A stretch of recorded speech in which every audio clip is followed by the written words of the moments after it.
ফুচকা বানানো ভালো না হলে না বলতে পারে আমি। কাকু ফুচকা দাও তো। আরে ওই পাশের দোকানটা দিয়ে না আমি রোজ ফুচকা খাই, আজকে ভাবলাম আমি তোমার দোকান দিয়ে ফুচকা খাই।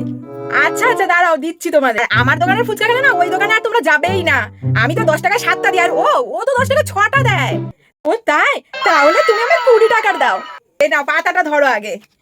দাও ধরো। ফুচকাটা দেখে তো আর লোভই সামলাতে পারছি না। ই বাবা, ফুচকাটা কেমন যেন নরম হয়ে গেছে না, আর কেমন একটা গন্ধ আসছে ফুচকা দিয়ে। কি কেমন হয়েছে? বললাম না আমার ফুচকা এখানে ফেমাস, একবার খেলে কিছুতেই ভুলতে পারবে না। নাও নাও নাও নাও নাও। আর আসি আমি তোমার দোকানে, কি বাজে ফুচকা, আর বলছে কত ভালো ফুচকা, আমি নাকি ওনাকে ভুলতেই পারবো না। না না, 20 টাকার ফুচকা খাওয়াই যাবে না এখান দিয়ে। কাকু তুমি আমার 10 টাকা দিও। মা কেন 20 টাকার বললে যে? না না আসলে আমি গাড়ি ভাড়াটা নেই, গাড়ি ভাড়া লাগবে তো, তুমি আমাকে 10 টাকারই দাও। ও আচ্ছা ঠিক আছে, পরের বার আবার এসো কিন্তু, ঠিক আছে?